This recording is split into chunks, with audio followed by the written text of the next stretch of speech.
My name's Daniel Hayes, and I reckon I've built more than just buildings in my 52 years.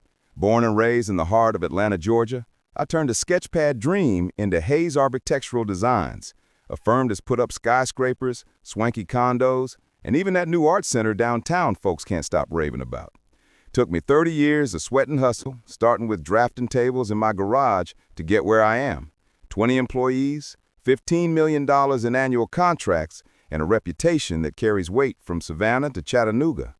But none of that matters much when the woman you've loved for 24 years, Rachel, turns out to be the architect of your downfall, with my business partner, Eric, holding the blueprint. If you're into stories like this, betrayal turned into justice, tune in to Revenge Twist, my channel where every lie meets its reckoning, and this tale's one for the books. It started slow, like a crack in a foundation you don't notice till the whole damn house shifts. Rachel and I met at Georgia Tech, me in architecture, her in interior design. She had this way of softening my sharp edges, turning my blueprints into homes people wanted to live in. Back then, she'd laugh at my late nights, bring me coffee, and say, "Danny, you're building our future." We married young, built a life in a Buckhead colonial with a wraparound porch, and raised 2 kids, Emma, now 20, and Caleb, 17, who are off doing their own things. Rachel quit designing when the kids came. Said she wanted to focus on family. I believed her, fool that I was. The warning signs crept in about a year ago, right around the time we landed the Peachtree Towers project, a $10 million gig that put us on the map. Eric Larson, my partner of 15 years, had been with me since we were scrappy kids sharing a drafting table. He handled the creative side, those sleek, modern lines, while I managed the business, the permits, the clients. We were a team, tighter than brothers. Hell, he was best man at my wedding, held my hand when my daddy passed 10 years back. But that spring, I started noticing things.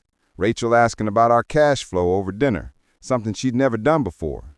"How much is that new crane worth, Danny?" she'd say, twirling her wine glass like it was a casual thought. I'd laugh it off, tell her, "About $250,000, but don't worry your pretty head about it." She'd smile, but it didn't reach her eyes. Then came the late nights.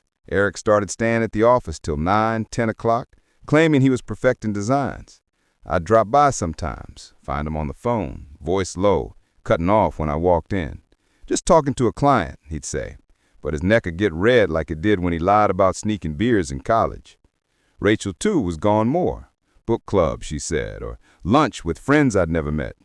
"Who's Lisa again?" I asked one night.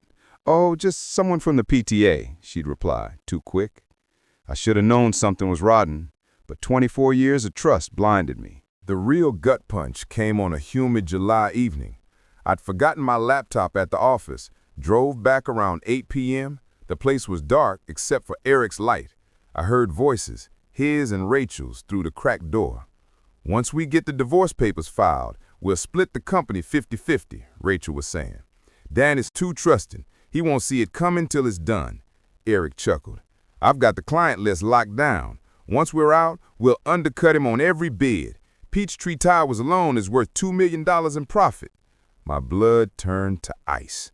My wife and my partner plotting to take everything I built. I backed out quiet as a cat, heart pounding like a jackhammer. Drove home, sat in the garage till midnight, trying to wrap my head around it. Rachel was in bed when I got in, pretending to sleep. I lay there, staring at the ceiling, realizing the woman who'd held my hand through every storm was now the hurricane. Next morning, I called my lawyer, Greg Tanner, a sharp-dressed fella from Midtown who'd handled my contracts for a decade. "Greg, I think Rachel's planning to divorce me and take the business. Eric's in on it." He didn't flinch. "How's your company structured, Daniel?" I told him, "Everything in my name, joint marital property under Georgia law." "That's a problem," he said. "She's entitled to half unless we move fast."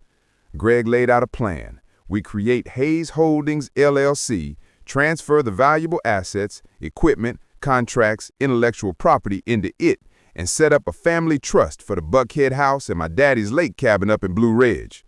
"You got a 30-day window to do this legally while still married," he warned. "After she files, the court can freeze everything." I signed the papers that day, feeling like I was fortifying a bunker before a siege. Over the next 2 weeks, I watched Rachel like a hawk.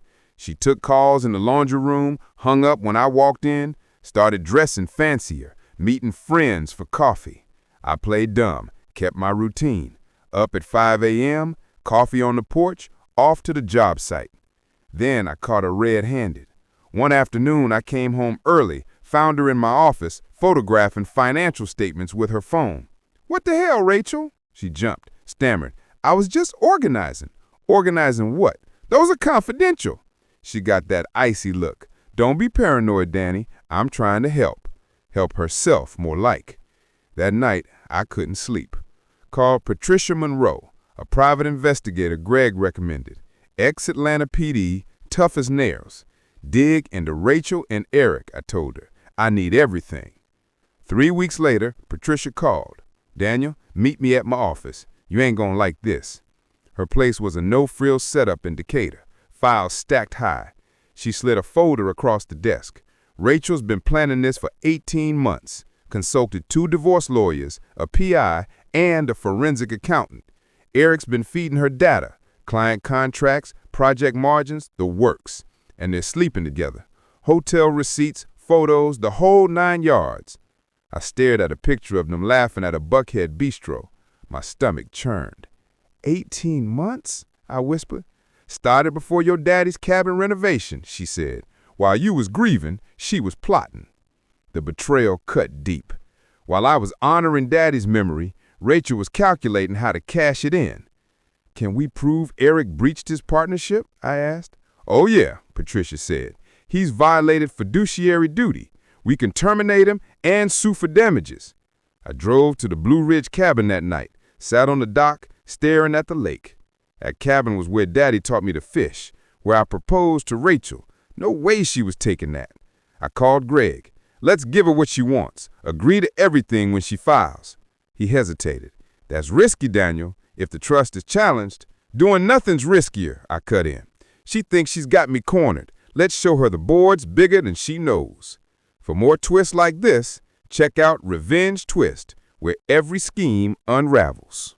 The divorce papers hit a week later, served at the Peachtree site. Rachel demanded $6 million, half the company, the house, and the cabin, every asset she'd photographed. I told Greg to agree. In court, Judge Hargrove, a no-nonsense woman from Marietta, called our case.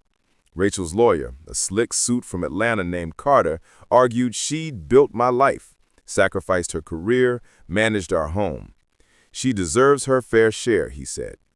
When the judge asked if I contested, I said, "No, Your Honor, I agreed to all demands." Rachel's jaw dropped. Carter's smug grin faded. Even Greg raised an eyebrow, though we rehearsed. "You agreed to the $6 million settlement?" Judge Hargrove asked. "Yes, ma'am." "Half ownership of Hayes Architectural Designs?" "Yes, ma'am." "The Buckhead property and Blue Ridge cabin?" "Yes, ma'am." Rachel smirked, probably texting Eric about their win. Carter was scribbling, dreaming of his cut. Then I pulled out a manila folder. "Your Honor, one more document." It held the LLC papers, trust deeds, and Patricia's report. Every text, receipt, and photo of Rachel and Eric's scheme. Judge Hargrove read in silence. Carter's face went pale. Rachel's smirk vanished. "Mr. Hayes, it appears the assets awarded may not be accessible as anticipated." I nodded. "That's correct, ma'am, but I'm prepared to honor the spirit with a revised offer. $200,000 cash, and she walks away." Rachel's eyes widened. Carter demanded a recess. 30 minutes later, they returned, Rachel looking 10 years older. "My client accepts," Carter muttered. Judge Hargrove signed the decree. Rachel got $200,000, chump change compared to her dreams. Eric's buyout followed.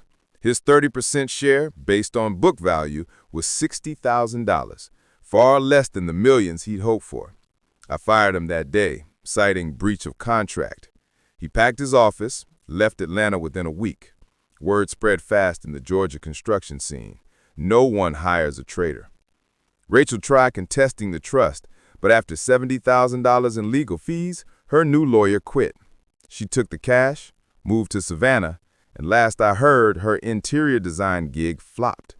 Turns out stealing someone's life doesn't teach you how to live it. If you love this revenge saga, Revenge Twist has more stories where justice bites back. The fallout faded. Clients returned, employees stayed loyal, and we landed a $20 million hospital contract. I spend more time at the cabin now, fishing where Daddy taught me. Emma's studying architecture at Tech. Might take over someday. Caleb's into music, but he helps on weekends. I never remarried. Some betrayals rewrite your rule book on trust. But I built something stronger than ever. Last month, I sat on the porch, watching the sunset over Blue Ridge, and realized the best revenge ain't about destroying them. It's about standing tall when they're dust, proving what you're made of. And that, folks, is worth more than any Atlanta skyline. Catch more tales like this on Revenge Twist, your go-to for revenge with a twist.